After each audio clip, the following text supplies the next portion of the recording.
রাসূল সাল্লাল্লাহু আলাইহি ওয়াসাল্লাম একদিন বাড়িতে গিয়ে ঘরে দেখেন মা খাদিজা কাঁদে। আল্লাহ রাসূল ডেকে বলেন, খাদিজা তুমি কেন কাঁদো? কি জন্য কাঁদো? হযরত খাদিজা রাদিয়াল্লাহু তাআলা ডেকে বলেন, ইয়া রাসূলুল্লাহ, আমি ওই কবরের ভয়ে কাঁদি, আখিরাতের ভয়ে কাঁদি, আমি মৃত্যুর ভয়ে কাঁদি। আমি জানি না কবর আমার সঙ্গে কি আচরণ করবে, এই কথা চিন্তা করে আমি আমার চোখের পানি ধরে রাখতে পারি না। আল্লাহ রাসূল ডেকে বললেন, খাদিজা তুমি কেঁদো না, আমি দুনিয়ার সব কিছু সহ্য করতে পারি, কিন্তু তোমার চোখের পানি আমি সহ্য করতে পারি না। হযরত খাদিজা ডেকে বললেন, ইয়া রাসূলুল্লাহ, ইয়া হাবিবাল্লাহ, আমি আর কাঁদবো না। যদি আপনি আমার সঙ্গে 3টা ওয়াদা করেন তাহলে আমি আর কখনো কাঁদবো না।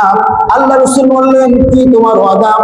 হযরত খাদিজা বললেন, ইয়া রাসূলুল্লাহ, আমি যখন ইন্তেকাল করব, আমি যখন মারা যাব, ওই কবর আমার সঙ্গে যেন ভালো আচরণ করে, আমার সঙ্গে যেন খারাপ আচরণ না করে, এজন্য আপনার গায়ের একটা পুরাতন জামা দিয়া, চাদর দিয়ে আমার গায়ের কাপড় পরাবে।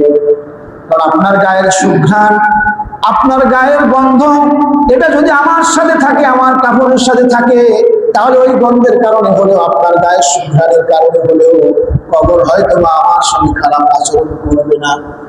2 নম্বরের শর্ত হলো, আপনি নিজে আমার লাশটাকে কবরের মধ্যে নামাবেন। ইয়া রাসূলুল্লাহ, ইয়া হাবিবাল্লাহ, আপনি যদি নিজে আমার লাশটা কবরের মধ্যে রাখেন, তাহলে কবর হয়তো আপনার সম্মানে আমার সঙ্গে কোনো বেয়াদবি করবে না, আমাকে কোনো আযাব দিবে না। ইয়া রাসূলুল্লাহ, 3 নম্বরের শর্ত হলো, সবাই যখন আমাকে মাটি দেওয়ার পরে সবাই যখন চলে যাবে, আপনি রাসূল আমার কবরের পাশে দাঁড়িয়ে থাকবেন, আপনি চলে আসবেন না। আমার কবরে যখন ফেরেশতা আসবে, আমাকে প্রশ্ন করবে, আমার কাছে জবাব চাইবে, ইয়া রাসূলুল্লাহ, ইয়া হাবিবাল্লাহ, আমি যদি জবাব দিতে যদি ভুলে যাই, আমার উত্তরগুলো যদি ভুল হয়ে যায়, আপনি আমাকে তালকিন দিয়ে দিবেন। আল্লাহ রাসূল ডেকে বললেন, খাদিজা, আমি তোমার 3টা শর্ত পূরণ করব, তুমি কেঁদো না। হযরত খাদিজা রাদিয়াল্লাহু তাআলা যখন ইন্তেকাল করলেন, ওয়াদা মাফিক আল্লাহ রাসূল নিজে একটা পুরাতন গায়ের জামা দিয়া, চাদর দিয়ে আল্লাহ রাসূলের স্ত্রীর কাফনের ব্যবস্থা করলেন। নবীজি নিজে তার লাশটাকে কবরের মধ্যে নামালেন। লাশটা রেখে কবরস্থ করার পরে সবাই যখন চলে আসলেন, আল্লাহ রাসূল হযরতে মা খাদিজার কবরের পাশে দাঁড়িয়ে আছে, চোখ দিয়ে টপ টপ করে পানি ঝরতেছে। এমত অবস্থায় জিবরাইল এসে হাজির হয়ে গেল, ইয়া রাসূলুল্লাহ, সবাই চলে গিয়েছে, আপনি এখানে কেন দাঁড়িয়ে আছেন? আপনি কেন কাঁদেন?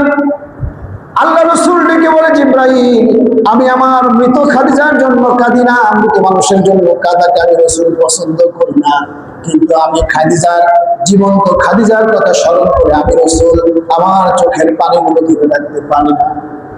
কারণ আমার খাদিজা ইসলামের জন্য এতটা ত্যাগ স্বীকার করেছে, এতটা স্যাক্রিফাইস করেছে।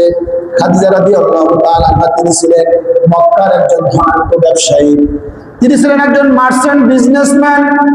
তার যত সম্পদ ছিল, যত অর্থ ছিল, তিনি যখন ইসলাম গ্রহণ করলেন, আল্লাহ রাসূলের সঙ্গে যখন বিবাহ বন্ধনে আবদ্ধ হলেন, তার সমস্ত সম্পদ তিনি আল্লাহ রাসূলের পায়ে ঢেলে দিলেন। ইয়া রাসূলুল্লাহ, ইসলামের কাজে, ইসলাম প্রচার প্রসারের কাজে যেখানে যেভাবে প্রয়োজন, আপনি আমার সম্পদগুলোকে কাজে লাগান।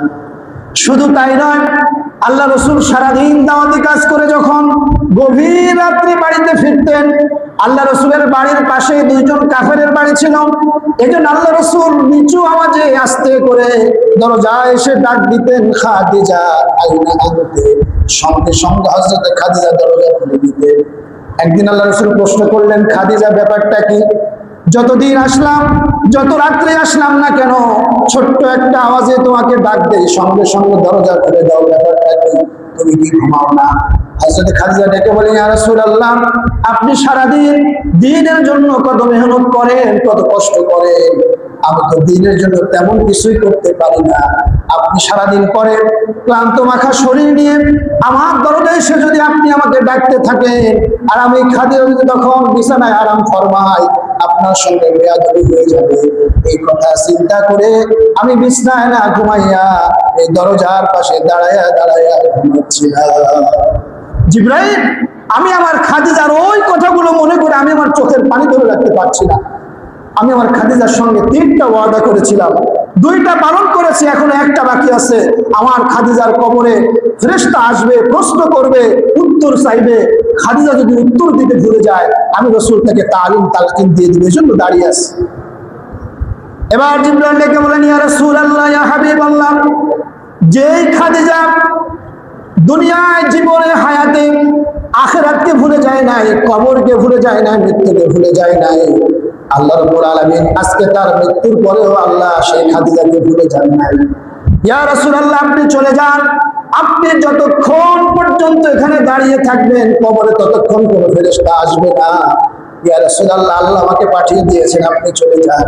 খাদিজার কবরে যদি কোনো প্রশ্নের জবাব খাদিজার দেওয়া লাগে, আল্লাহ রাব্বুল আলামিন নিজের পক্ষ থেকে জবাব দিয়ে দিবে।